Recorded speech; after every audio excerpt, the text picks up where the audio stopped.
코로나19로 어려움을 겪는 소상공인을 대상으로 돈놀이를 하던 불법 대부업체도 검거가 됐는데 2000년 이후에 이게 가장 큰 불법 사채 피해 사건으로 주목받는 사건이에요. 피해자가 무려 7,900명. 엄청나요. 네, 이 사건을 자세히 좀 살펴보도록 하겠습니다. 자, 2021년 11월 서울, 부산 등 전국에서 이 미등록 대부업체 8곳을 운영해 400억 원대 불법 대부업을 한 혐의로 40대 총책 최모 씨 등 일당 46명을 검거했습니다. 화면을 보시면요, 이 경찰이 그들의 사무실에 습격해 금고를 열자 그야말로 뭐 돈뭉치가 쏟아졌고요. 다른 방에서는 개당 수백만 원이 넘는 명품 가방이 가득했습니다. 뭐 초호화 외제 차량과 요트까지 이들이 사들인 것으로 밝혀졌습니다. 와, 외제차 요트. 아, 저 요트로 때리고 싶다. 근데 저게 근데 다 자영업자들에게 피 같은 돈을 다 이렇게 해가지고 사들인 거잖아요. 그러니까요. 근데 이 범죄자들이요, 이 호화로운 요트 타려고 면허까지 땄다고 해요. 특히 이들은 코로나19 사태로 힘들어진 자영업자, 소상공인들이나 또 이 미취업 청년들을 대상으로 타겟해서 이런 범행을 벌였다고 합니다. 이들은 대부분 인터넷 대부 사이트에다가 정상적인 대출을 신청했지만 자격 조건이 미달이 돼서 대출을 못 받고 있는 이 취약계층을 노려서 이러한 범죄를 했던 겁니다. 소상공인들 돈 뺏. 정말. 답답하죠. 네. 근데 불법 대부업을 3번이나 위반했는데 고작 벌금 몇백만 원 이렇게 하니까 당연히 범죄를 계속 저지를 수밖에 없죠, 그분들. 그러니까요. 이게 총책을 딱 검거를 했는데 이미 대부업법 위반으로 벌금을 3차례나 받았던 거예요. 아니 근데 수백억 원을 그렇게 했는데 제가 지금 비속어가 나올 뻔했거든요. 해서 이렇게 드셨는데 예. 어떻게 벌금 3번으로 끝날 수 있습니까? 그러니까요. 그러면 저 같아도 정말 이런 불법 대부업 해볼까 이런 생각이 들죠. 그런데 이번에 또다시 4번째 범행을 했던 것이 드러났던 겁니다. 경찰에서 아까 보셨던 그 호화로운 그 부산의 되게 유명한 저기가 주상복합 오피스텔이거든요. 거기를 압수수색해보니까 현금 총 3억 원 이상이 압수가 됐고요. 구속된 총책 소유의 자동차와 부동산 임차 보증금 등 이 7억 4천여만 원에 대해서 기소 전 이 추징 보전을 신청을 했습니다. 그런데 제가 아까 말씀드렸듯이 몇백억 수익을 거둬들였는데 고작 뭐 몇 억 정도 추징 보전 된다고 하면 과연 이게 합당한 처벌일까? 이런 사람들은요, 아예 사회로부터 영구 격리, 무기징역까지도 진짜 고려해야 되는 거 아니냐. 이 법정형 자체가 정말로 높아져야 된다 생각이 듭니다. 네, 정말 그 지푸라기라도 잡고 싶은 절박한 마음을 가진 사람들을 이용한 악질 범죄거든요. 사채 이자를 제때 갚으려면서 임신 중인 여성을 폭행한 그런 사건도 있었습니다. 네, 피해자 C씨는요, 2003년 2월에 사기를 당해서 돈을 날린 거예요. 그러니까 남편한테 너무 미안하잖아요. 그래서 남편한테 말을 못하고 결국에 남편한테 비밀로 한 채 사채를 쓰게 됩니다. 그러자 피의자 C씨가 C씨의 아파트, 이 피해자 C씨 아파트를 찾아가서 월 10% 이자를 주기로 하고 빌려간 돈 250만 원에 대한 이자를 제대로 갚을 것을 요구하면서 사채 쓴 사실을 당신 남편한테 알리겠다 이렇게 협박을 했습니다. 그러면서 정말 임신 8개월 차인 C씨를 성폭행까지 했습니다. 임신 8개월 차인. 앞으로 2년간 월 70만 원씩 갚겠다는 내용의 각서까지 강제로 쓰게 한 혐의까지 받고 있습니다. 근데 이 사람은 사람이 아니라 네. 짐승이에요, 짐승. 네. 근데 이게 사채를 빌려 쓴 건 물론 잘하는 일은 아니겠습니다만 그렇다고 죽을 죄를 지은 건 또 아닌 것 같은데. 근데 경찰에 좀 신고를 하면 도움을 받을 수 있지 않을까요?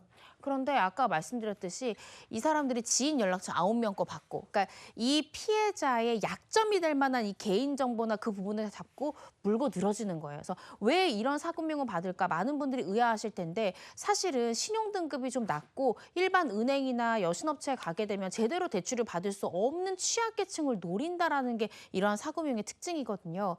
그러다 보니까 돈을 못 갚아서 독촉당하는 거는 뿐만 아니라 지인들에게 협박하죠. 본인한테 협박하니까 이걸 못 견디는 겁니다.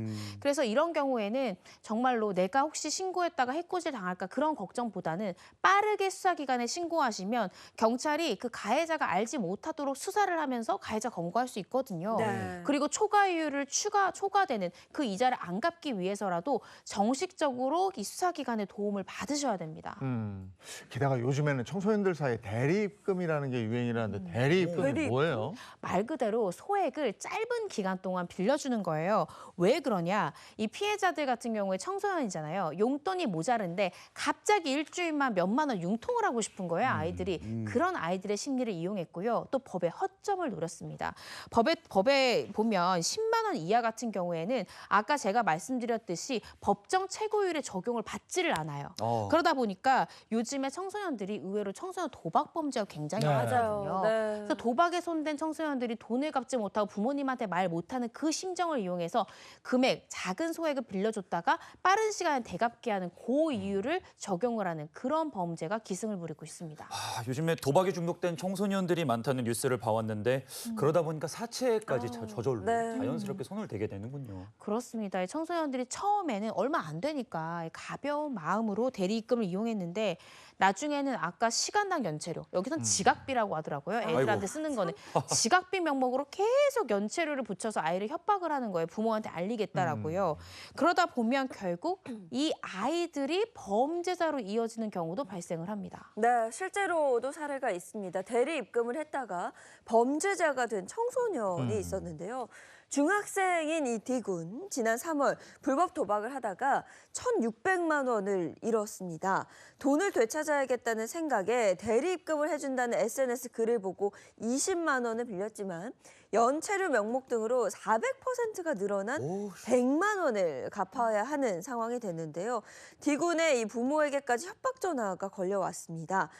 돈을 마련하려고 전전긍긍하던 D군, 결국 오토바이를 훔쳐 돈을 마련하려다가 소년원으로 보내졌습니다. 이제는 하다 아이들 학생들 돈까지 이래가지고 불법 사채 시장에 그냥 발을 들이고 네. 그 늪에서 빠져나오지 못하게 한 거 아니에요? 정말 안타깝습니다. 네. 근데 이제 이게 솜방망이 처벌에 그치는 게 현실이라서 더 큰 문제가 되는데요. 지난해 이 채권 추심법 위반 사건 1심 판결 78건 가운데 징역형 실형 선고가 13건에 그쳤다고 합니다. 이거 국가 차원에서 뭔가 강력한 제재가 확실히 필요해 보입니다. 근데 이 처벌도 네. 아까 우리 보니까 굉장히 약하고 네. 또 그 전에 벌어놓은 돈이 상당해서 음. 그 돈을 전에 어디 보니까 좀 무슨 배추밭에 묻든지 뭐 이러고 그 다음에 이 법꾸라지 방법을 제대로 알려주는 또 네.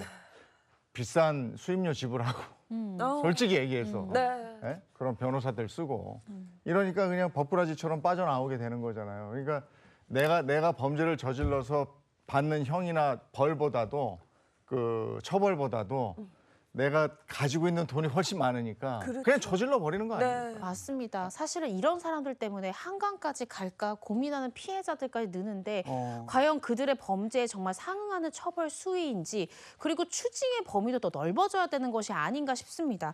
결국 돈 때문에 이런 범죄를 저지른 자들한테 돈으로 응징해야겠죠. 그래서 국회에서는요. 이 법정 최고이자율의 2배 이상으로 약정한 경우에는 그 이자에 관한 약정만이 아니라 약정 전체를 무효화시키는 법안을 발의를 했습니다. 그래서 채권자가 아예 그냥 이렇게 고리로 약정을 할 경우에는 원금도 반환을 못하도록 하는 그런 입법안을 국회에서 발의를 했고요.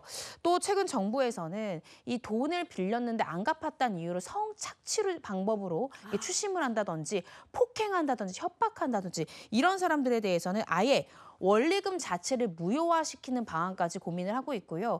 또 최근에 이제 윤석열 대통령이 경찰청장에게 지시를 해서 특히 30대 A씨 같은 경우에는 아예 스토킹 처벌법 위반처럼 그 우유를 해가지고 피해자에 대해 접근 금지 처분이랄지 여러 가지 강력한 이 잠정 조치를 취하라라는 지침이 내려왔고 실제 수사기관에서 그렇게 한다고도 얘기를 했으니까요. 조금 더 정부 방안을 지켜봐야 될 것 같습니다. 이렇게 위에서 뭐라고 하면 그때 막 열심히 움직이죠. 했다는 거 아니에요? 네. 움직였다는 거 아니에요? 아, 그러니까 첫 정말. 번째 신고됐을 때 경찰 단계에서부터 좀 철저하게 해주면 이 사람들이 조금이라도 좀 위안을 삼고 내가 그래도 나를 좀 이렇게 보살펴주는 보호해주는구나. 있구나 이걸 느낄 거고 네. 그다음에 법 감정하고 이게 실제 법하고 너무 멀어요. 네. 이거 좀 맨날 분노 유발자들 보면요 이 죄 지은 사람도 밉지만 이렇게 솜방망이 처벌하는 사람들도 정말 밉거든요.